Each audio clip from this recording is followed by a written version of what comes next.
नमस्कार, मैं अतुल जैन। नेता नगरी 24/7 चैनल पर आप सबका हार्दिक स्वागत है। कभी कभी इंसान न सोचते हुए भी कुछ जवाबदारियां हमारे हाथ में आ जाती हैं। एक इंसान अपना कुछ काम धंधा करते हुए जीवन व्यतीत करता है और उस समय अपने समाज में कुछ लोगों से जुड़ा हुआ होने के कारण किसी कार्यक्रम में उपस्थित रहता है और वहाँ पर कुछ लोग कभी कभी ऐसे जवाबदारियाँ हमें सौंपने की तैयारी करता होता है कि हमें उसके बारे में पता नहीं होता।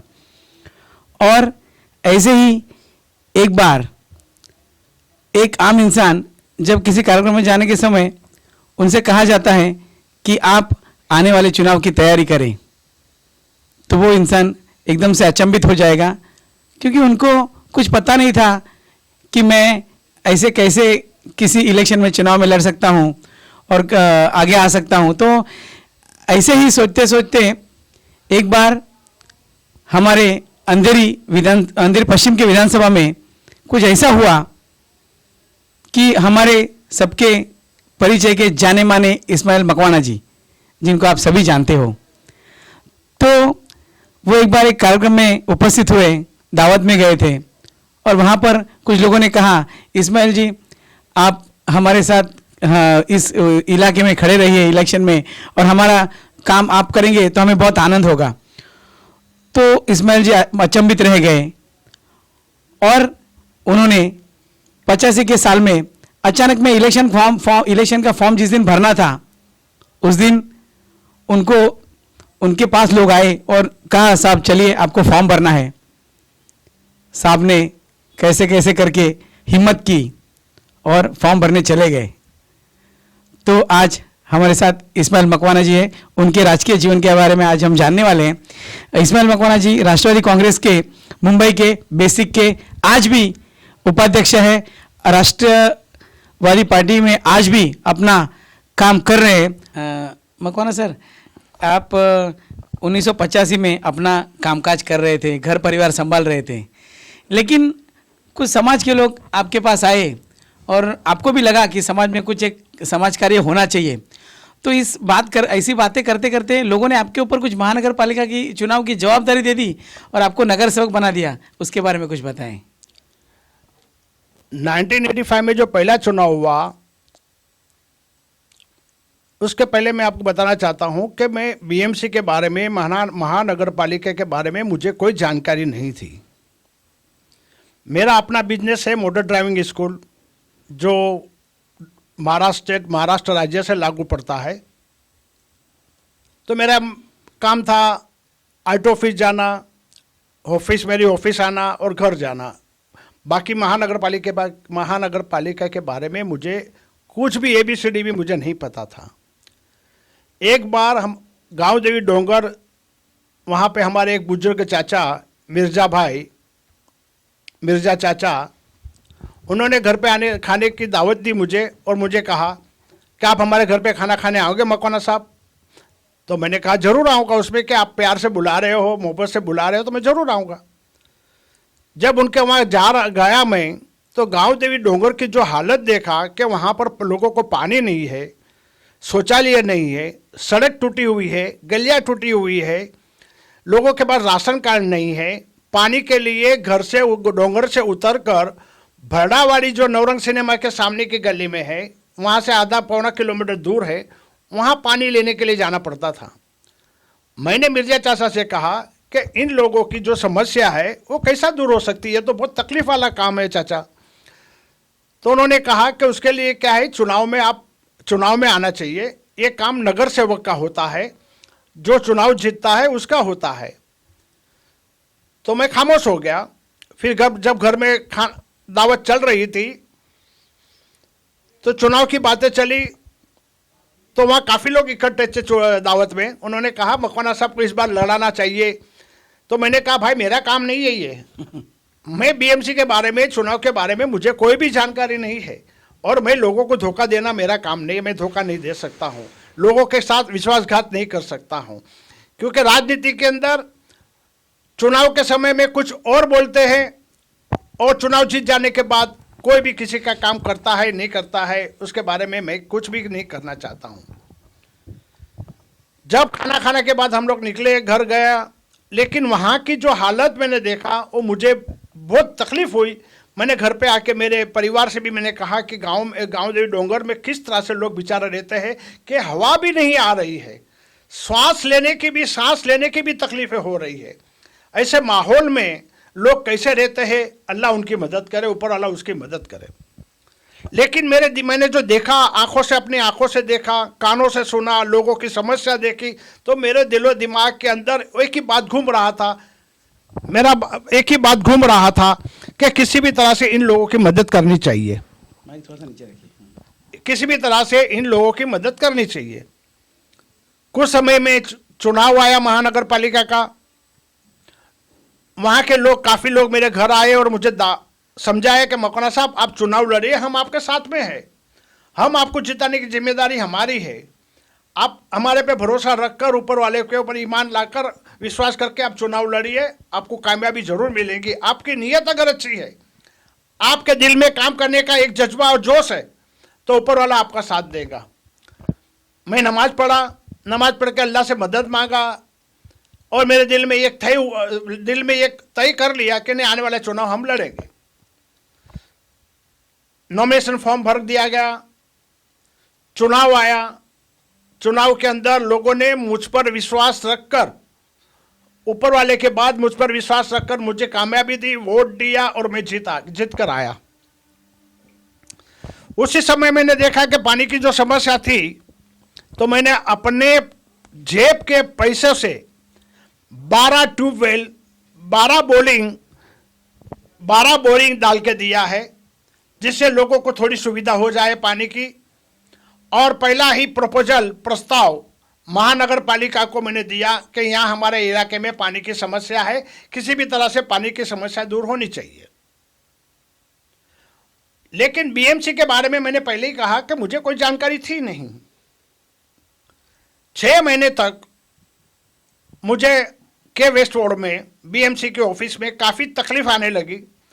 मेरे पहले जो वरिष्ठ लीडर लोग थे, वरिष्ठ नगर सेवक लोग थे, उन लोगों से मैंने जाके मिल के पूछा कि मुझे मेरे एरिया के लिए आप मुझे थोड़ा गाइडलाइन बताइए, मुझे सजेशन दीजिए, मुझे कोई रास्ता बताइए कि जिससे मैं अपने एरिया के लोगों के लिए काम कर सकूं। उन लोगों ने साफ मना कर दिया कि नहीं मौलाना साहब, वो आपका काम है, ये हमसे मत पूछे। कहने का मेरा मतलब है, किसी ने मुझे सपोर्ट नहीं किया, कोई मेरे काम नहीं आया, मगर ऊपर वाला, जब मेरे दिल में सच्चाई है तो ऊपर वाला ने मेरी मदद की। और फिर अब नगर सेवक होने के हिसाब से मैंने अपने पावर का इस्तेमाल किया और वार्ड ऑफिस में जाके थोड़ा अपना पावर का इस्तेमाल करके किस तरह से काम होता है वो मैंने देखा। उस तरह से फिर मैंने काम लेना चालू किया। आज अल्लाह का लाख लाख शुक्र है कि हमने जो भी डोंगर पर, जू गली, गिलबर्ट हिल, वारलेसोर, अंदरी गाउठन जैसे इलाके में जहां पर भी पानी की जो समस्या थी, उस समस्या को मैंने दूर किया है। इसी के हिसाब से मैं राजनीति में आया हूं। बाकी मुझे राजनीति का कोई इंटरेस्ट नहीं था, मगर मुझे अभी एक दिल में एक हो गया है कि राजनीति में रह के ही लोगों की सेवा कर सकता हूं, नगर सेवक बनकर ही या लीडर बनकर ही लोगों की सेवा कर सकता हूं, लोगों की तकलीफें दूर कर सकता हूं। अगर पावर है तो पावर के आधार पर बहुत सारे काम हो सकते हैं। ऐसे ईमानदार व्यक्ति आज हमें नहीं मिलेगी, क्योंकि आज आने वाली महानगर पालिका का चुनाव आप सब देख रहे हो और हर पक्ष में किस तरह टिकट की होड़ लगी है कि टिकट मुझे कैसे मिले, इसलिए लड़ाई भी हो सकती है। ऐसे समय में आज एक ज़माना था कि जब इंसान ईमानदारी से कहता था कि ये मेरा काम नहीं और मुझे इलेक्शन के बारे में या राजकारण के बारे में कुछ पता नहीं और मैं ये नहीं कर सकता, ऐसा ईमानदारी से, सच्चाई से जीने वाला इंसान उस समय था, आज मिलना बहुत मुश्किल है। तो ऐसे ही मकवाना साहब ने और आगे 3 इलेक्शन लड़े, उसके बारे में हम जानेंगे। उनके बाद उनकी पत्नी, धर्मपत्नी, उनको भी एक चांस मिला महिला वार्ड होने के कारण। तो मकवाना जी, आप 6 महीना आपने जो बताया बहुत परेशानी उठाई और लोगों के काम होने नहीं थे, तो आप बहुत भड़क गए और वार्ड ऑफिसर के ऊपर भड़क गए थे, ऐसा कुछ हुआ था? जब 6 महीने तक लोगों का काम नहीं हुआ, मैं परेशान हो गया। मैंने मेरे साथियों से कहा कि मुझे लगता है कि लोगों ने मुझे ऊपर वाले के बाद मुझे विश्वास के साथ मुझे अपना अधिकार दिया, वोट दिया। अगर मैं काम नहीं कर सकता हूं तो उससे अच्छा है कि मैं अपना इस्तीफा दे दूं, नगर सेवक से अपना रिजाइन दे दूं, कि मैं लोगों को धोखा देना नहीं चाहता हूं। लेकिन लोगों ने समझाया कि नहीं मकवाना साहब, अब थोड़ा ठहरो, रुको और अपना पावर का इस्तेमाल करो। तो फिर मैं वार्ड ऑफिसर के पास गया, लोगों को लेके गया कि वार्ड ऑफिसर साहब, 6 महीने से मैं और मेरे साथी परेशान हो रहे हैं, एरिया में काम नहीं हो रहा है। तो उन्होंने भी वही कहा कि नहीं मकवाना साहब, आप नए हैं, थोड़ा सा वक्त लगता है।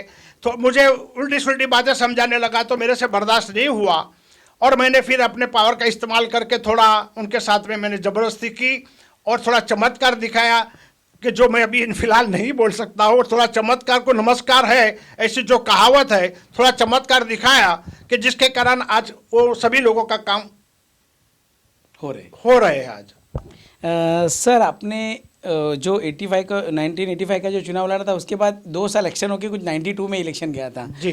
तो उस साल आपको सबसे ज़्यादा वोट मुंबई में मिले थे जी, उसके बारे में बताएं। मैं पहले 85 में जब मुस्लिम लीग से लड़ा, मुस्लिम लीग से लड़ते हैं, फिर 92 में 2 साल का 90 में इलेक्शन होना चाहिए, तो 90 में इलेक्शन नहीं होते हुए 92 में इलेक्शन हुआ। तो सर कुछ हुआ लेकिन था कि 90 में मैं हाँ। एमएलए का इलेक्शन मुस्लिम लीग से लड़ा हूँ। हाँ हाँ, तो मुस्लिम लीग के समय में जो आंबोले तालुका कहा जाता था, जिसमें जोगसी, ओसिरा, अंधेरी, वर्सोवा, इरला, ये पूरा शामिल था उसमें। उस समय मैंने जो चुनाव लड़ा है वो यादगार चुनाव था, जो ना पहले हुआ है ना अब होगा। उस वक्त हमारे यहाँ के जितने भी मतदार लोग हैं इस अंधेरी तालुका के अंदर, जिसमें जोगसी, वर्सोवा, ओसिरा वगैरह सब आता है, डोंगर, जो गली, इरला, उस समय में ऐसा माहौल था कि जियो या मरो, मकवाना को जिताओ। और सुबह 4-4 बजे तक मीटिंग चल रही थी और लोगों ने उस वक्त एक होकर अपनी जान की परवाह किए बिगर जिस तरह से मुझे वोट दिया है, तकरीबन वो मुस्लिम लीग के इतिहास में आज तक किसी को भी इतने वोट नहीं मिले हैं। और मैं 2 नंबर पर आया, 39,000 जितना मैंने वोट लिया, जो मुस्लिम लीग के इतिहास में यादगार वोट है। उसके बाद 91 में वीपी सिंह, भारत के पूर्व प्रधानमंत्री जनता दल के, उन्होंने मुझे बुलाया। जब बंबई आए थे तो उनके साथ मेरी मुलाकात हुई। उन्होंने मुझे दावत दी कि आप अच्छे आदमी हैं ये और अच्छे वर्कर है, आप हमारी पार्टी ज्वाइन करो। तो मैंने मना किया, तो बोले नहीं, हम आपको पार्लियामेंट की टिकट भी देते हैं। उन्होंने मुझे पार्लियामेंट की टिकट देने का वादा किया। मेरा 91 का एमपी का इलेक्शन के लिए मैंने नॉमिनेशन फॉर्म भी भर दिया। लेकिन आप जानते हैं कि राजनीति के अंदर सभी लोग एक दूसरे के रिलेशन में, कांटेक्ट में होते हैं। किसी भी कारण से मेरी टिकट को कटवा दिया और मेरे बदले किसी और को दे दिया गया। अगर मैं 91 में चुनाव लड़ता हूं तो मैं वोट ज़्यादा ले लेता हूं, तकरीबन 1.5-2 लाख वोट ले लेता हूं। तो कांग्रेस के उम्मीदवार जो 10 साहब थे वो हारते हैं। तो उस वक्त मुझे पवार साहब जो मुख्यमंत्री थे, उन्होंने मुझे बुलाया कि आप चुनाव मत लड़ो, नहीं तो 10 साहब भी हार जाएंगे, आप भी हार जाएंगे। मुझे समझाया, अपना छोटा भाई समझ के समझाया और बोला मैं आपका बड़ा भाई हूं, मैं यहाँ का मुख्यमंत्री हूं, मैं यहाँ का बादशाह हूं, आप बोलो आप कुछ क्या चाहिए। तो मैंने कहा साहब, मुझे गरीबों की मदद करने के लिए ऐसा कोई पावर दो कि मैं गरीबों के जिसके मैं काम आ सकूं, लोगों की मदद कर सकूं, अपना पावर का इस्तेमाल कर सकूं। तो उन्होंने मुझे 95 का एमएलए का इलेक्शन का देने का मुझे प्रॉमिस किया। वो बात खत्म हुई, मैंने कांग्रेस में शामिल हुआ। मेरा अच्छा स्वागत किया गया, पवार साहब ने, सुनील दत्त साहब ने, लोगों ने अच्छा मेरा स्वागत किया। 92 में कांग्रेस से मैं नगर सेवक के लिए मुझे टिकट दी गई और टिकट देने के बाद जब 92 में चुनाव हुआ तो उस वक्त बम्बई में सबसे हाईएस्ट वोट मुझे मिला था। मेरे एरिया के विभाग के लोगों ने मुझे वोट दिया कांग्रेस पार्टी समझ के, या हमने जो 7 साल 85 से लेकर 92 तक जितना भी हमने लोगों का जो काम किया, लोगों के दिल के अंदर हमने अपनी एक छवि बनाई, लोगों के दिलों के अंदर मैंने अपना प्यार दिया, उसी तरह उन लोगों ने भी मुझे इतना प्यार दिया और एक होकर मुझे इतने भारी वोटों से जिताया कि बम्बई में एक इतिहास बना कि सबसे ज़्यादा वोट मकवाना साहब को बम्बई में मिला है। सर उसके बाद दंगे हुए 93 के, तो इसमें आपकी बहुत अहम भूमिका थी, आपने बहुत ध्यान दिया था अपने विभाग में, उसके बारे में आप ज़रूर बताएं। जब 93 में बाबरी मस्जिद को शहीद किया गया 92-93 में, उसके बाद फसाद हुआ, तो हमने हमारे इलाके के अंदर, हमारे विभाग के अंदर कहीं पर भी दंगा फसाद होने नहीं दिया, किसी भी दुश्मन को हमने अंदर आने नहीं दिया है। और जगह पर कहीं धमाल हुई, कहीं लोगों के घर जलाए गए, कहीं लोगों को लूटा गया, लेकिन मैंने मेरे एरिया के अंदर ऐसा कोई होने नहीं दिया।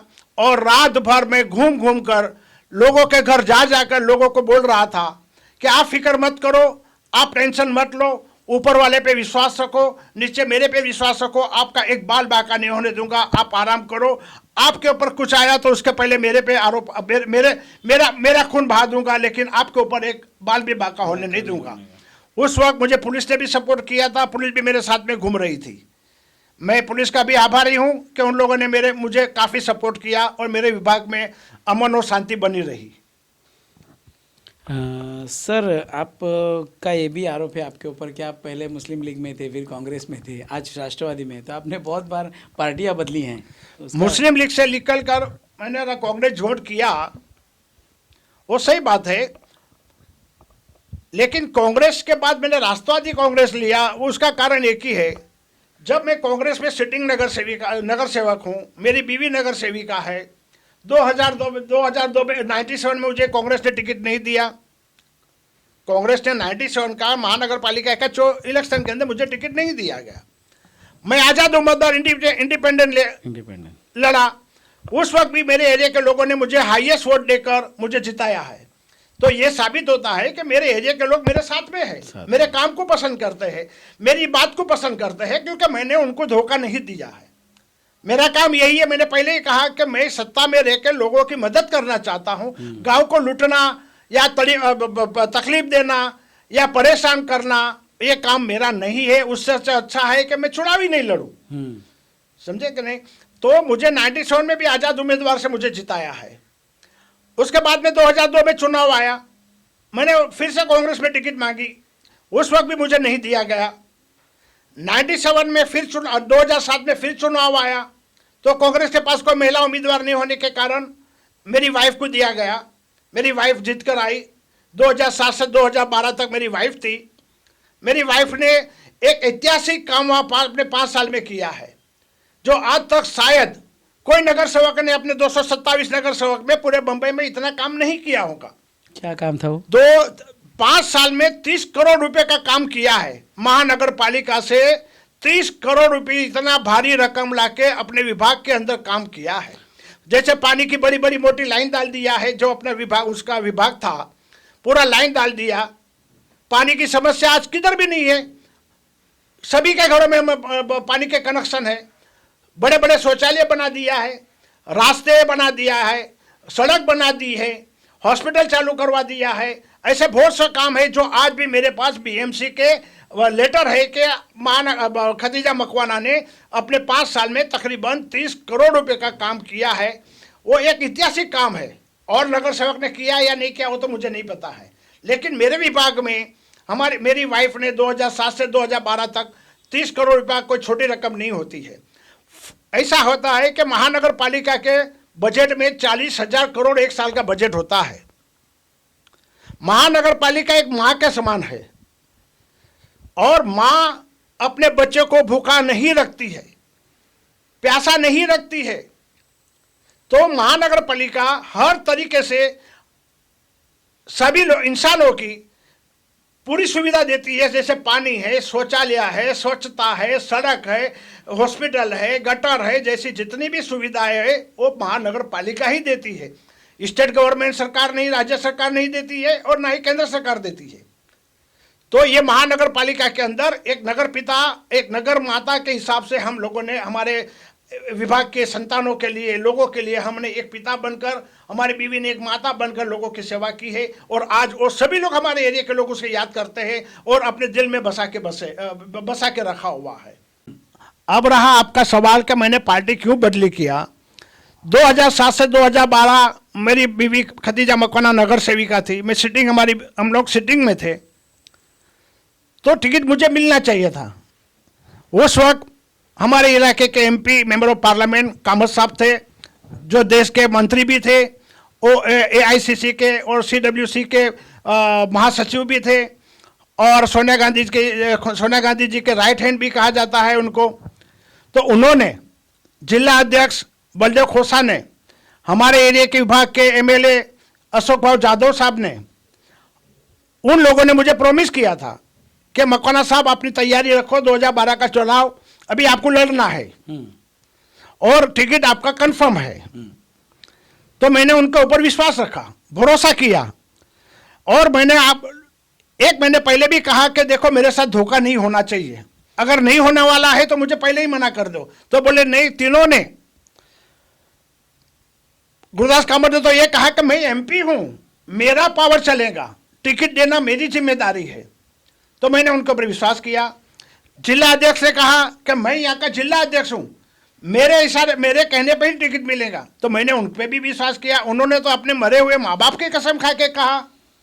रहा एमएलए अशोक भाव जाधव, बोले मैं एमएलए हूं, मुझे एक टिकट तो मिलना ही है, और वो एक टिकट आपको ही मिलेगा। मैं मेरे घर ऑफिस में रखे हुए गणेश जी की कसम खा के बोल रहा हूँ, उन्होंने हाथ रख के कसम खाई है। उनके ऑफिस में ख्वाजा गरीब नवाज के का भी फोटो है, उसका भी हाथ रख के कसम खाई है। उनके ऑफिस में उनके मरे हुए माता पिता का फोटो है, उनके माता पिता के फोटो पर भी हाथ रख के कसम खाई है। जब ये तीनों ने जब कसम खाई, मरे हुए माँ बाप की, भगवान की, ख्वाजा गरीब नवाज की, तो मेरा भी काम है कि मुझे विश्वास करना चाहिए। लेकिन उन्होंने 2012 में टिकट मुझे नहीं दिया गया, मेरे साथ धोखा किया, मेरे साथ विश्वासघात किया। उसी तरह 2017 में भी जब महानगर पालिका का चुनाव हुआ, तो वही 2012 वाली बात दोहराई गई, भगवान की कसम, मरे हुए माँ बाप की कसम, हमारे ये ख्वाजा गरीब नवाज की कसम। फिर मैंने दोबारा विश्वास किया कि चलो ठीक है, एक बार गलती हो गई, दोबारा गलती शायद नहीं होगी। आखिरी दिन तक जब नॉमिनेशन फॉर्म भरना था, तब तक मुझे कहा गया कि टिकट तुम्हारा है, लेकिन मुझे टिकट नहीं दी गई। और आखिरी दिन में 12-1 बजे मुझे कहा कि मकवाना साहब सॉरी, हमने किसी और को दे दिया गया। उस समय शायद संजय निरुपम साहब भी आगे थे, उस वक्त मुंबई के अध्यक्ष संजय निरुपम साहब भी थे। उन्होंने भी कहा था कि इस्माइल भाई, मैं मुंबई का अध्यक्ष हूँ, टिकट मेरा देना है, मेरे हाथ में है, टिकट आपका कंफर्म है, आप अपना नॉमिनेशन फॉर्म भर दो, आपकी लेडीज सीट थी, आप आपके वाइफ का नॉमिनेशन फॉर्म ऑनलाइन करवा के ले लो। मैंने ऑनलाइन लेकर सब तैयारी रखा, मगर मुझे टिकट नहीं दी गई। अब मैं आप लोगों से सवाल करता हूं, जनता से सवाल करता हूं, अगर 10-10 साल तक मेरे साथ धोखा हो, विश्वासघात हो, तो आप क्या करेंगे? कोई भी आदमी, कोई भी इंसान अगर आपके साथ विश्वासघात करता है, धोखा देता है, झूठ बातें करता है, भगवान की कसम खाता है, ख्वाजा गरीब नवाज की कसम खाता है, मरे हुए माँ बाप की कसम खाता है, और उसके बाद भी मुझे अगर विश्वासघात करते हैं, तो आप मेरे जगह पे आप होंगे तो आप क्या करेंगे? इसी बात को 10 साल से मैं आज घर में बैठा हूं। उसी बात को ध्यान में रखते हुए मैंने राष्ट्रवादी कांग्रेस को ज्वाइन किया। नवाब मलिक साहब जो मुंबई के अध्यक्ष है, मैं उनका और पवार साहब का बहुत बहुत आभारी हूं कि उन्होंने मुझे अपनी पार्टी में दाखिल किया और मुंबई का उपाध्यक्ष बनाकर मुझे मान सम्मान दिया। मैं उसका जितनी भी तारीफ करूं उतनी कम है। मैं उनका बहुत बहुत अदब से उनका आभारी हूं और उनको सलाम करता हूं। तो इसी तरह राजकीय क्षेत्र में कैसे खेल खेले जाते हैं और एक अच्छे इंसान को, काम करने वाले को कैसे पीछे रखा जाता है, कई बार ये हमने देखा है। तो यही इस्माइल मकवाना साहब के साथ भी हुआ था। मकवाना साहब, आपके पास मैं एक बात जानना चाहूँगा कि एक विषय है जो कई सालों से है, जो हॉकर्स का विषय है। वो उस ज़माने में भी था और आज भी हॉकर्स का विषय था, लेकिन आज भी हम जब सुनते हैं कि आपने हॉकर्स लोगों को एक अच्छी तरह से हेल्प किया था और मुंबई को एक साफ़ सुथरा रखने की जवाबदारी भी आपने निभाई थी, लोगों को रास्ते पर चलने का रास्ता भी करके दिया था, तो उसके बारे में थोड़ा सा बताएं कि ये हॉकर्स का विषय कैसे हैंडल करते थे? हॉकर्स का विषय ऐसा है कि जब 1985 में जब पहला चुनाव लड़ा, तभी वहाँ एक भी हॉकर्स नहीं थे, फुटपाथ पूरी साफ थी। लेकिन ऊपर वाले ने इंसान को जन्म दिया है तो साथ में पेट भी दिया है, वो पेट दिया है तो उसको पेट की भूख भी मिटाना है उसकी और उसको उसके परिवार की। तो इंसान कुछ भी छोटा मोटा धंधा करके रोजी रोटी कमाने की कोशिश करता है कि जिसके कारण वो अपने परिवार को चला सके। आज नौकरियां नहीं है, पहले भी नौकरियां नहीं थी और आज भी नौकरियां नहीं है। जो हॉकर्स का काम करते हैं उसमें ज़्यादातर लोग पढ़े लिखे हुए रहते नहीं है, उनके पास नौकरियां नहीं है, उनके पास काम धंधा नहीं है, तो कुछ ना कुछ तो करना पड़ता है। इसलिए लोगों ने अपना अपने तौर पर अपने अपने जोर पर अपने दिमाग से छोटा छोटा धंधा वहाँ हॉकर्स का चालू किया। कपड़े का है या जो कुछ भी है, खिलौना है वगैरह, लोगों को बेचकर हॉकर्स का काम चालू किया है। उस वक्त भी मैंने उन लोगों की ये मदद की कि उनके लिए मैंने रास्ता रोको आंदोलन किया, मैंने बीएम पुलिस के मार भी खाया और पुलिस का मार खाने के बावजूद भी मैंने उन लोगों को हटने नहीं दिया है। खैरनार साहब जैसे खैरनार साहब जो आज पूरा बंबई नहीं पूरा हिंदुस्तान उनको जानता है कि जहाँ से भी वो गुजरे तो तोड़म ताड़ी करके गुजरते हैं, वहाँ से जहाँ से भी जाए तो तोड़म ताड़ी करके जाते हैं और उसका नाम सुन के लोग भागते थे। मैंने उस समय भी मेरे के वेस्ट वार्ड में वो यहाँ के डेप्यूटी म्यूनसिपल कमिश्नर बनकर आए, मगर मैंने हॉकर्स लोगों को कभी भी वहाँ से उनके पास से हटने नहीं दिया। मैंने खैरनार साहब को बहुत समझाया, मैंने उनको विश्वास में लिया और कहा कि साहब ये उनके अपने घर के लिए कर रहे हैं, अपने परिवार के लिए कर रहे हैं, या तो उनको नौकरी दे दो। तो उस समय मेरे समय में मैंने हॉकर्स लोगों को कोई समस्या आने नहीं दिया। लेकिन साथ में जो व्यापारी है, जो दुकान लेके लाखों करोड़ों रुपए की दुकान लेके बैठे हैं, उनके ऊपर भी कोई तकलीफ आने नहीं दी है। हॉकर्स अपना काम करते थे, दुकान वाला अपना बिजनेस करते थे। तो मेरे समय में हॉकर्स वाले को कोई तकलीफ नहीं थी, न पुलिस से न बीएमसी से। लेकिन आज जो भी जीत कर आए हैं, जो भी नगर सेवक है, एमएलए है, एमपी है, जो भी चुनाव जीत कर आए हैं, उन सभी लोगों ने अपने चुनाव के अंदर ये मुद्दा रखा था कि हॉकर्स लोगों को बिठाया जाएगा, हॉकर्स लोगों को कानूनी तौर पे उनको लाइसेंस दिया जाएगा। लेकिन आज 20 साल हो चुके हैं, लेकिन 20 साल में ऐसा कोई भी रिजल्ट नहीं आया है। आज भी देखेंगे कि पुलिस की गाड़ी आती है, लोग भागते हैं, बीएमसी की गाड़ी आती है, लोग भागते हैं, लोगों का माल उठा के लिए जाया जाता है, हजारों लाखों रुपए का माल नुकसान होता है। आज हॉकर्स लोगों की जो समस्या है, उसके बाद अगर मैं चुनाव में जीत कर अभी आने वाले चुनाव में जीत कर आया तो मैं आपको यकीन इसी स्टेज पर आपको मैं वापस इंटरव्यू के लिए आऊँगा कि हॉकर्स की समस्या इंशाअल्लाह अल्लाह ने चाहा तो मैं ही दूर करूँगा। मकवाना साहब, आपने अभी कहा कि मैं शरद पवार साहब का आभारी हूँ और राष्ट्रवादी का आभारी हूँ। आज 81 साल हो गए शरद पवार साहब को, लेकिन फिर भी आज भी शरद पवार साहब वही जोश में काम कर रहे हैं। उनका जन्मदिन अभी 2 दिन पहले गया, क्या कहेंगे आप? शरद पवार साहब जो है उसके जैसा महायोद्धा जिसको कहा जाता है, बड़ा नेता, आज की तारीख में हमारे भारत देश में कोई नहीं है। आज भले उनकी उम्र 81 साल हो चुकी, मगर आज भी वो अपने फिटनेस में मजबूत है और पूरा देश चलाने की उसमें ताकत है। उसमें वो चाणक्य बुद्धि जो कहा जाता है, वो चाणक्य बुद्धि से भी बढ़कर उनके पास बुद्धि है, जिसका कारण ये है कि आज महाराष्ट्र राज्य के अंदर बीजेपी की मेजोरिटी होने के बावजूद भी उन्होंने शिवसेना, कांग्रेस और राष्ट्रवादी कांग्रेस को तीनों को एक रखकर बीजेपी की सरकार को पीछे रखा दिया और ये तीनों को मिलकर एक सरकार बना दी है। ये एक सबसे बड़ी मिसाल है। आज अगर देश के अंदर 2024 के अंदर अगर चुनाव लोकसभा का आता है, सभी विरोधी पक्ष, मेरी ये अपना सुझाव है, अपना खुद का सुझाव बता रहा हूँ, लोगों का क्या अनुमान है वो बारे में मैं नहीं जानता, लेकिन मेरा अनुमान और मेरा सुझाव है 2024 के लोकसभा के चुनाव के अंदर सभी विरोधी पक्ष एक होकर अगर पवार साहब को आगे रखकर अगर चुनाव लड़ा जाए तो मुझे उम्मीद है, उम्मीद क्या पूरा विश्वास है, अल्लाह जानता है, अल्लाह बेहतर जानता है, ऊपर वाला जानता है कि वन साइड शरद पवार साहब के नाम पर पूरी भारत देश के लोग चुनकर आज भारत देश के लोग एक नया बदलाव देखेंगे। 2024 में नया प्रधानमंत्री देखेंगे, ऐसा मैं उम्मीद रखता हूँ।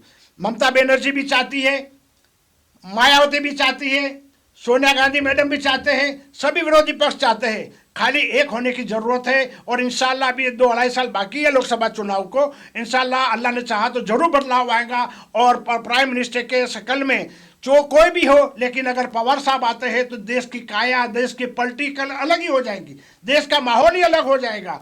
आज जिस तरह से पूरे देश के अंदर जिस तरह से महंगाई चल रही है, गरीब मर रहे हैं, नौकरियां नहीं है, 15 लाख रुपए देने की बात की थी वो एक जुमले में निकाल दिया है। आज पेट्रोल का भाव देखिए, पेट्रोल का भाव बढ़ा है तो ट्रांसपोर्ट का भाव बढ़ेगा, ट्रांसपोर्ट का भाव बढ़ा है तो खाने पीने की सब चीजों का भाव बढ़ेगा। आज कहीं पर भी सस्ते की बात ही नहीं चल रही है। महंगाई महंगाई महंगाई, चाहे गैस का सिलेंडर हो या पेट्रोल हो या डीजल हो या खाने की चीज हो या कोई भी सामान हो, खरीदने जाओ तो सामान महंगाई के सिवा मिल ही नहीं रहा है। ये तो एक कहाँ जाके पहुंचेगा। और जो लोगों ने यहाँ से फरार हो गए, जो करोड़ों लाखों रुपए लेकर फरार हो गए हैं, चौकसी है या माल्या है, इससे जो लोग फरार हो गए उनके ऊपर कोई कार्रवाई नहीं है। हमारे प्रधानमंत्री ने दावा किया था कि हम सबको उनको लेकर आएंगे, कहाँ लेकर आए हैं। ये सब जुमलाबाजी है, लाएंगे या नहीं लाएंगे वो भी मुझे पता नहीं है। आने वाला चुनाव कैसा कलर बदली होता है, कैसा राजनीति चेंज होती है, वो अल्लाह बेहतर जानता है।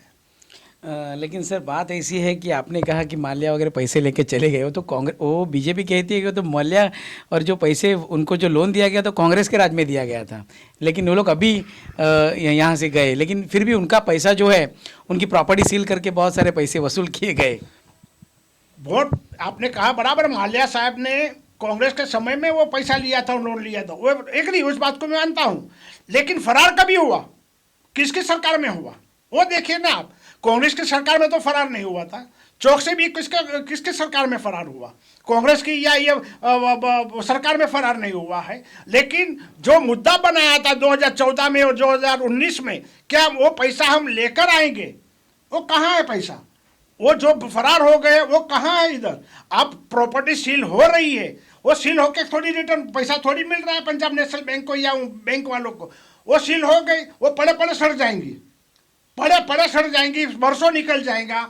लेकिन जो पैसा वहाँ फॉरेन में उनके पास जो रखा हुआ है या पड़ा हुआ है वो लाना चाहिए। अगर एक बार इन सभी लोगों के पैसे आ गए तो शायद देश की गरीबी दूर हो सकती है।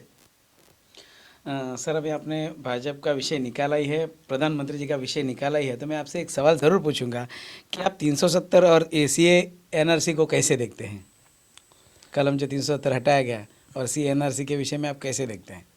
370 का जो जम्मू कश्मीर से जो कलम हटाया गया है वो उसके बारे में मुझे उसकी जानकारी है ही नहीं, इसलिए मैं इससे कोई बात करना नहीं चाहता हूँ कि जिससे मुझे जो चीज़ की जानकारी नहीं है वो बोलना मैं गलत समझता हूँ। बराबर, सही बात। और रहा NRC का, तो NRC के लिए तो सभी लोगों ने विरोध किया है। अगर लोग नहीं चाहते हैं, जनता नहीं चाहती है, 130-135 करोड़ की जनता है, अगर वो जनता नहीं चाहती है कुछ लोगों को छोड़कर, तो उसे रद्द कर देना चाहिए।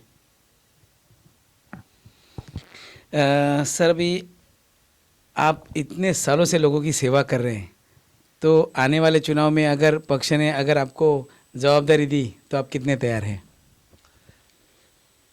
अभी जो महानगर पालिका का चुनाव आ रहा है उसमें पार्टी से हमने 2 टिकट मांगी, 2 सीट मांगा है। वार्ड क्रमांक जो आज की तारीख में वार्ड क्रमांक 65 और 66 है। मैंने आपसे पहले कहा कि 1985 में जब मैंने चुनाव जीता हूँ तो ये दोनों वार्ड पहला एक ही था और दोनों वार्ड में मेरी अच्छी पकड़ है, लोग मुझे चाहते हैं, लोगों के दिलों के अंदर मेरी मोहब्बत है, लोग और उनकी मोहब्बत मेरे दिल में है। वहाँ सभी लोग एक ही तरह एक उम्मीद और आस लेके बैठे हैं कि आने वाला चुनाव मकवाना साहब को हमको जिताना है। पिछले 6 महीने से 8 महीने से मैं अपने विभाग में घूम रहा हूँ, लोगों से मुलाकात कर रहा हूँ, लोगों की इच्छा जान रहा हूँ, तो लोगों ने रो रो के कहा, महिलाओं ने आंखों में आंसू ला के कहा कि मकवाना भाई आप चुनाव क्यों नहीं लड़ रहे हो, आप 10 साल से घर में क्यों बैठे हो। आज हमारे को बहुत समस्या है, आज भी पानी की वापस तकलीफ चालू हो गई है, साफ सफाई नहीं है, अपना ये रास्ते की मरम्मत नहीं हो रही है, शौचालय कोई साफ नहीं हो रहा है। जो तकलीफ आज जितनी 10 साल से हम तकलीफ उठा रहे हैं जो आपके समय में नहीं था, बेकसूरों को पुलिस उठा के लेके जा रही है। तो आज जो सभी लोग यही चाहते हैं कि आने वाला चुनाव मैं वापस लड़ूं, यही भावनाओं के साथ मैंने पहले ही कहा था कि मैं तो लोगों की, गरीबों की मदद करने के लिए, जरूरतमंदों की मदद करने के लिए मैं चुनाव लड़ रहा हूं। मगर आने वाला चुनाव जो मेरे पास ही था, पूरा एरिया मेरे पास था, जो आज 2017 में दो वोट हो चुके हैं। अब आने वाला चुनाव जो 2022 में होने वाला है, तो हमने पार्टी के गुजारिश की है, रिक्वेस्ट किया है कि दोनों सीट मुझे दिया जाए, कि दोनों सीट अगर मुझे मिल गई तो इंशाल्लाह अल्लाह ने चाहा, लोगों की दुआएं मेरे साथ में है, लोगों का साथ मेरे साथ में है, लोग एक होकर मुझे ज़्यादा से ज़्यादा मेजॉरिटी के साथ में दोनों सीट निकाल के मैं दिखाऊंगा इंशाल्लाह। सर आपको बहुत बहुत शुभकामनाएं इसके बारे में। लेकिन सर दूसरी बात यह है कि आज वर्सोवा विधानसभा हो, अंधेरी पश्चिम विधानसभा हो, जो विधायक है वो भाजपा के हैं, यहाँ पे अमित साटम जी आपके वार्ड में, तो कैसे काम कर रहे हैं? अमित साटम साहब के साथ में मेरी कोई मुलाकात हुई नहीं है। एक बार मेरे घर के पास जो रोड का काम करने आए थे, तभी मुझे बुलाया गया था, तभी एक बार मेरी उनकी मुलाकात हुई। तो वो उन्होंने मुझसे मेरा नाम सुना था, मुझे मिला, चेहरे से पहचानते नहीं थे।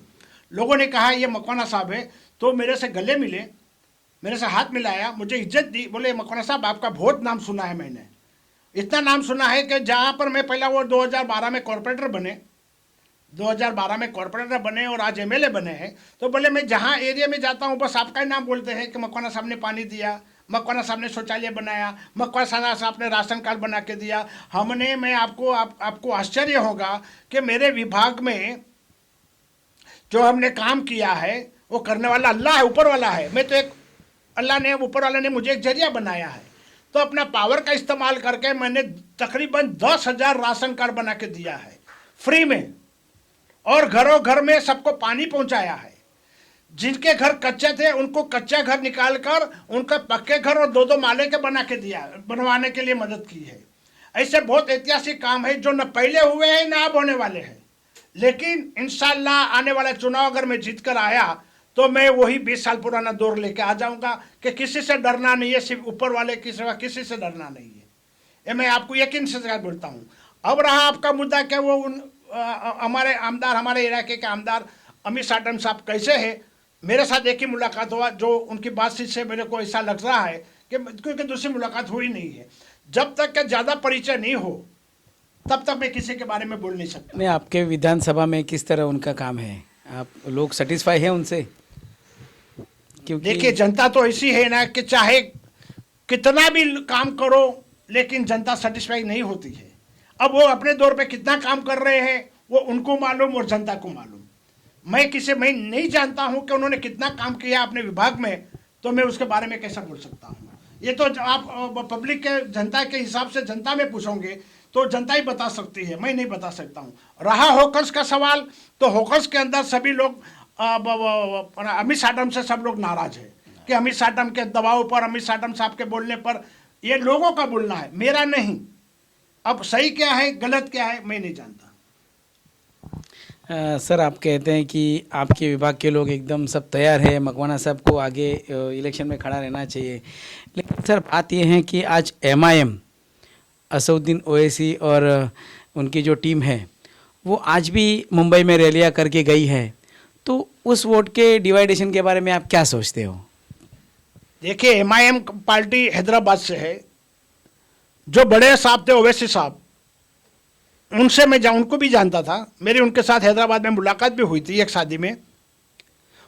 हैदराबाद तक के लिए बात अलग है, हैदराबाद में उनकी अच्छी पकड़ है, अच्छा उनका इमेज है, एक अच्छा एक नगर जैसा बनाया हैदराबाद में, जहाँ से वो जिस जिला से वो जीत कर आते हैं।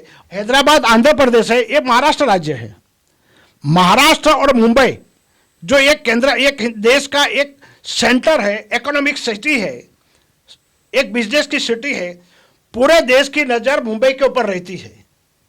तो महाराष्ट्र और मुंबई में MIM आकर जो भी अपना बनाव, भी 4 दिन 5 दिन पहले जो रैली निकाली गई तिरंगा के नाम पर, और ये हमने न्यूज़ में पढ़ा है कि अगर उनको मुस्लिम के लिए 5% उनको अगर रिजर्वेशन दिया जाए तो चुनाव नहीं लड़ेंगे।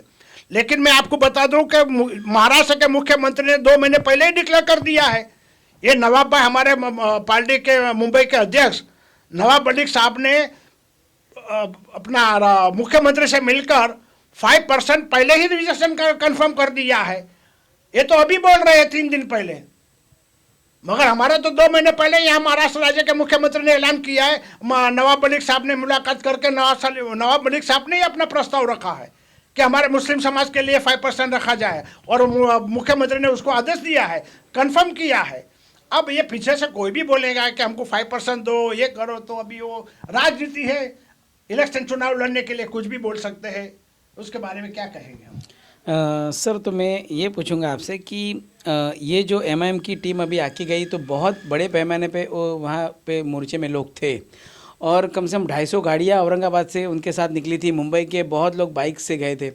तो इसमें मत विभागनी में जो राष्ट्रवादी कांग्रेस और कांग्रेस के जो मुस्लिम वोट है कितने टूट सकते हैं? देखो, अपना जो 250 गाड़ियाँ आई थी, तिरंगा के नाम पर आई थी, ओवैसी साहब और उनके भाई अकबर साहब जो बयान करते हैं, तकरीरी बयान करते हैं, भाषण देते हैं, वो जोशीली और तकरीरी होती है, जिसको आज का मुस्लिम समाज, कुछ लोग नहीं, सभी मुसलमान मुस्लिम समाज नहीं, कुछ लोग उसको पसंद करते हैं, क्योंकि तकरीर में जोशीली तकरीर करते हैं। मैं भी कल उठकर अगर जोशीली तकरीर करूंगा तो 10,000 क्या 1 लाख पब्लिक को जमा कर सकता हूं। मुझे अगर किसी पार्टी के खिलाफ या किसी नेता के खिलाफ बोलना है तो लोग सुनने आते हैं, तो लोग ताली बजाने आते हैं, नारा लगाने आते हैं, लेकिन उसका मतलब ये नहीं है कि जिन लोगों ने सुना है वो लोग एमआईएम के हैं। बड़े बड़े नेताओं ने लाखों हजारों की तादाद में मीटिंग ली है, तो लोग सुनने आते हैं और मजा लेने आते हैं, दूसरा कुछ नहीं है। हमने भी हमारे समय में बहुत सारे भाषण दिया है। लोग हैदराबाद से, कर्नाटका से लोग आते थे, गुलबर्गा से आते थे, पुणे से लोग आते थे। मेरा भाषण सुनने के लिए एक दिन पहले लोग आ जाते थे हमारे विभाग के अंदर कि आज तो मकवाना साहब का भाषण होने वाला है, तो मेरा भी भाषण सुनने आ जाते थे।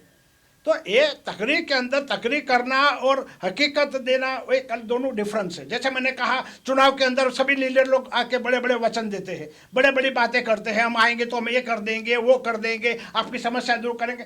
कहाँ समस्या दूर होता है? आज की तारीख में जितने भी उम्मीदवार कुछ लोगों को छोड़कर आते हैं तो सिर्फ अपना और अपने परिवार का घर भरते हैं।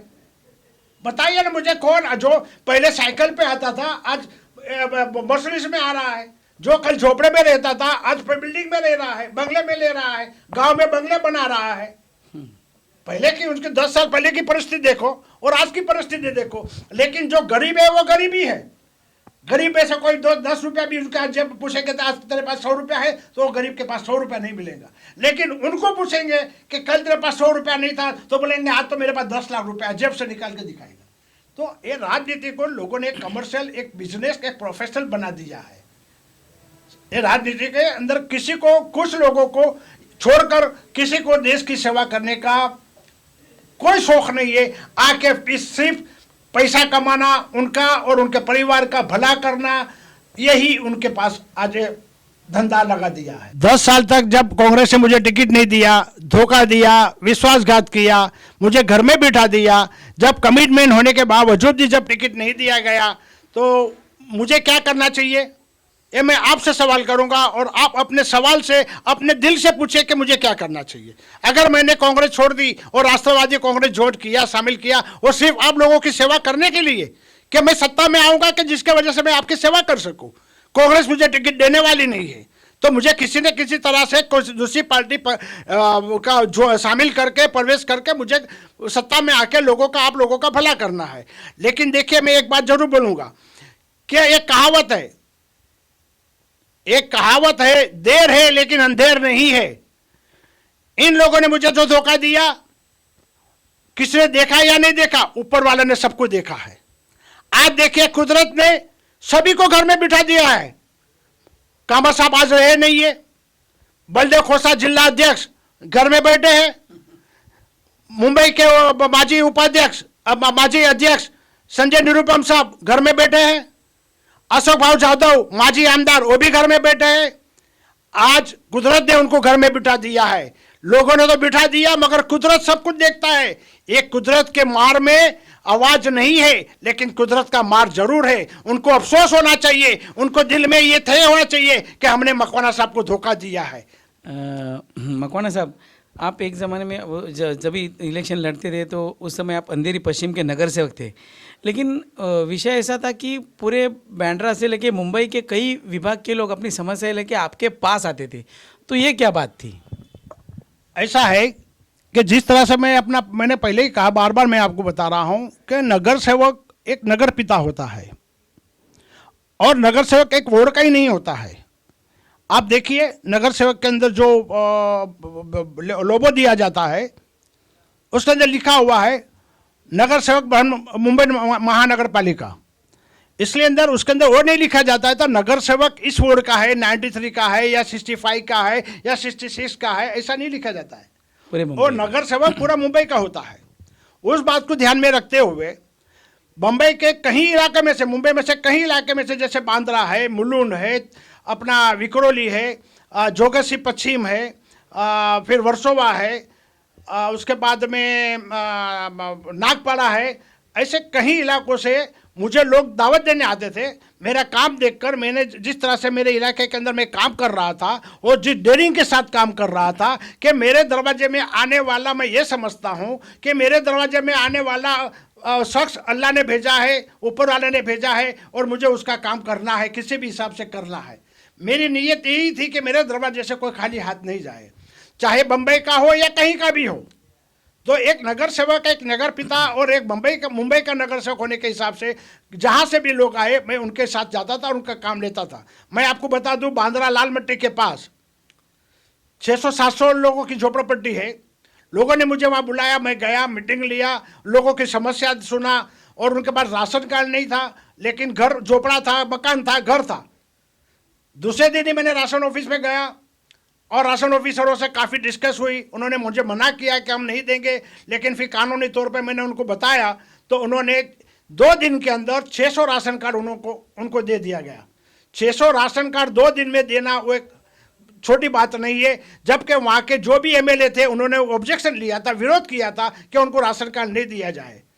उसी तरह मुलुंड के अंदर, विक्रोली के अंदर पानी की समस्या थी, तो वहाँ पर बीएमसी में जाकर उनके पानी की समस्या को, बड़ा जो लाइन आती है वो बड़ी लाइन लगाकर उसमें से कनेक्शन देके उनके झोपड़पट्टी वाले को मैंने पानी दिलाना चालू किया। उसी तरह जोगसी पश्चिम के अंदर एक नगर सेविका थी जो लोगों को काम करने के अंदर रुकावटें डालती थी। जैसा मैं आपको बताऊं, आनंद नगर झोपड़पट्टी, वहाँ पर भी पानी की समस्या थी। आज भी आप जाके पूछिए कि वहाँ सबसे पहला पानी कौन लाया, तो मेरा नहीं बताएंगे कि यहाँ पानी लाने वाले मकवाना साहब है। उसी तरह ये बेहराम बाग के अंदर महात्मा गांधी स्कूल है। आज जो महात्मा गांधी स्कूल जो पहला माला देख रहे हो वो मेरे बनाने वाला, मैंने बार बार बोल रहा हूँ, बनाने वाला ऊपर वाला है, मुझे एक जरिया अल्लाह ताला ने बनाया है। हमने वहाँ जाकर 3 दिन बैठकर वो एक माला पूरा बना दिया। उस वक्त नगर सेविका ने अपने प्रेशर पर और वरिष्ठ नगर सेविका होने के हिसाब से बीएमसी के ऊपर दबाव डाला गया, मुंबई कमिश्नर, पुलिस कमिश्नर के ऊपर दबाव डाला गया कि किसी भी हिसाब से उस स्कूल को तोड़ो, पहला माला तोड़ो। जब पुलिस आ गई, बीएमसी वाले आ गए, तो मैं वहीं बैठा था। मैंने कहा ये स्कूल बन रही है, लोगों के बच्चों के लिए एजुकेशन और तालीम के लिए बन रही है, कोई इलीगल या कमर्शियल या कोई दुकान या गोदाम नहीं बन रहा है। आपसे मैं हाथ जोड़ रहा हूँ कि बच्चों के आगे भविष्य के लिए बनाया जा रहा है। उन लोगों ने मेरी बात को मान्य दिया और वो चले गए। मगर उस वक्त जो यहाँ पे दबाव डालना था यहाँ के जोगसी की जनता को, वो पूरी तरह से उस नगर सेविका ने दबाव डाला। मगर ऊपर वाला का मैं शुक्र मानता हूँ कि वो डिपार्टमेंट ने, बीएमसी और पुलिस डिपार्टमेंट ने उस स्कूल हॉल को हाथ नहीं लगाया। उसी तरह वर्सोवा में भी जब खेरनार साहब थे तभी वर्सोवा गाँव के अंदर कहीं 1-1, 2-2 माले के जो मकान बनाए गए हैं कोली समाज के लोगों ने, खेरनार साहब ने सबको नोटिस लगा दिया। खेरनार साहब के पास जब उन लोगों को पता चला नहीं मकवाना साहब अच्छा काम करते हैं, जबकि वहाँ के नगर सेवक कौन थे, मकवाना साहब अल्लाह अच्छा काम करते हैं और ईमानदारी से काम करते हैं, कोई पैसा लेते नहीं है। वो लोग मेरे पास आए, मैं खेरनार साहब के पास गया, खेरनार साहब को कहा कि साहब ये उनकी बीवियों के, उनके बच्चों के लिए बनाया गया। मैंने उनको कन्विंस किया, उनको कॉन्फिडेंस में लिया और उनको समझाया कि उनके परिवार का है, मैं आपसे हाथ जोड़ता हूं कि इनके ऊपर कोई भी एक्शन ना लिया जाए। खेरनार साहब मेरी बहुत इज्जत करते थे, मेरी बात को मानते थे और मेरा बहुत मान रखते थे। मेरी बात को कभी भी उन्होंने इनकार नहीं किया। जब 3.5 साल 4 साल तक या डेप्यूटी म्यूनसिपल कमिश्नर बनकर रहे, लेकिन मैंने उनके पास से जितना काम लिया है, इतना अच्छा काम लिया है, चाहे दूसरे ने लिया या नहीं लिया वो मैं नहीं जानता हूं, लेकिन उसके पीरियड में मैंने किसी को भी तकलीफ आने नहीं दिया है। जबकि खेरनार साहब का तो एक इतिहास है कि जहां से गुजरो बस तोड़ के जाओ, तोड़ते जाओ, तोड़ते जाओ, लेकिन मैंने उनको तोड़ने नहीं दिया मेरे इलाके में। और जिसके लिए भी मैंने काम लिया उसको मैंने काम करके दिया है। मैं खन्ना साहब का भी बहुत बहुत आभारी हूँ, उसकी भी मैं उनको भी मैं सलाम करता हूँ कि उन्होंने मेरी बहुत इज्जत रखी, मेरा मान रखा, मेरा सम्मान किया, मेरी बात को कभी उन्होंने इनकार नहीं किया है। उसी तरह पुलिस डिपार्टमेंट में भी आज भी आज भी कुछ लोग मुझे नाम से जानते हैं, चेहरे से नहीं जानते हैं, लेकिन जो लोग मुझसे मुलाकात करता हूं तो बोले यार मकवाना साहब आपके साथ मैंने आपका नाम सुना है, आप अच्छे आदमी हैं, मेरी तारीफ करते हैं, तो मैं अल्लाह का शुक्र मानता हूं। और नमाज में शुक्राना नमाज पढ़ के अल्लाह का शुक्र मान के 2 रकात नमाज भी पढ़ता हूं कि अल्लाह इज्जत देने वाला भी तू ही है और ख़राब करने वाला भी तू ही है। तूने जो मुझे इज्जत दी है उसके लिए मैं आपके 2 रकात नमाज पढ़ता हूँ। मैं आपको यकीन दिलाता हूँ मेरी नीति हमेशा यही रही है कि मैं किसी भी तरह से लोगों का भला करूं। मैं आपको बताऊं सरकार की तरफ से बहुत सारी योजनाएं हैं, शायद आपको किसी ने बताया या नहीं बताया मुझे नहीं पता, लेकिन अंदरी तहसीलदार के पास मैं गया था, उनसे मुलाकात किया, तो जैसा मैंने कार्ड भेजा उन्होंने तुरंत बेल मारा करके उनके पीर को बोला देखो मकवाना साहब आए, उनको बुला लो। जैसा ही मैं गया बेचारे ने हाथ जोड़ के नमस्कार किया, मुझे बहुत इज्जत दी, बोले मकवाना साहब आपका मैंने बहुत नाम सुना है मगर मुलाकात नहीं हुआ है, बोले आप बहुत अच्छे आदमी हैं और बहुत सारी बातें हुई कि आप लोगों के लिए भला करते हैं, काम करते हैं। मैंने उसका भी फिर चाय मंगाई, चाय पिए, बोले आप कैसा आना हुआ, तो हमने कहा सर केंद्र सरकार और राज्य सरकार से गरीबों के लिए जो योजनाएं आई है उसका कोई काम ही नहीं हो रहा है। तो बोले मकवाना साहब आप पहले आदमी हैं जो आपके आके मुझे बताया ये काम जो चुनाव में जीतकर आते हैं एमएलए, एमपी, नगर सेवक, उनका काम है कि अपने विभाग के अंदर जाकर लोगों को जानकारी देना चाहिए, मगर कोई देता ही नहीं है। आप पहले आदमी है, बोले आप लाइए और मैं सबका काम करके देता हूं, जैसे बेवाओं को पेंशन मिलना, अपाहिजों को पेंशन मिलना, सीनियर सिटीजन को पेंशन मिलना, जो गरीब है उनको पेंशन मिलना, ऐसी बहुत सारी योजनाएं हैं जो इन गरीबों को जो अपना अधिकार है, जो गवर्नमेंट सरकार उसको पैसा दे रही है मगर उन लोगों तक पहुंचता ही नहीं है, क्योंकि चुनाव जीतने के बाद सब लोग अपने घर में अपनी अपनी रोजी रोटी के ऊपर लगे हैं, मगर गरीबों का भला करने वाला कोई नहीं है, कोई भी नहीं है। आज गरीब लोग फिर भी परेशान हो रहे हैं। मैं अल्लाह से दुआ करता हूं और आप लोगों से भी जो लोग मेरा ये इंटरव्यू ले रहे हैं और जो लोग सुनेंगे उन लोगों से भी दुआ करता हूं कि आप लोगों को गुजारिश करता हूं कि अगर आप अपने तौर पर ऊपर वाले से दुआ करो कि मुझे वापस सत्ता में आए, कि जिसके वजह से मैं आपकी मैं भला कर सकूं, आपको मदद कर सकूं, आपको अधिकार दिला सकूं, आपको सरकार से मिलती हुई तमाम योजनाएं मैं आपको दे सकूं। इसलिए मैं आप लोगों सभी लोगों से अपील करता हूं। तो ऐसे सच्चे और नेक इंसान के दिल से जो बात निकलती है वो आप लोगों ने सुनी।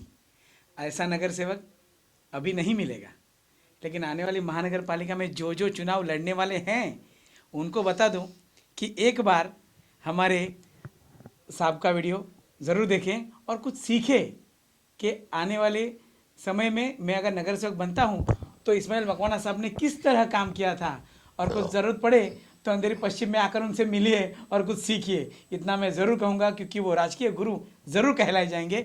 इस्माइल मकवाना साहब आपका बहुत बहुत धन्यवाद, आपका आभारी हूँ, आज आपने समय दिया।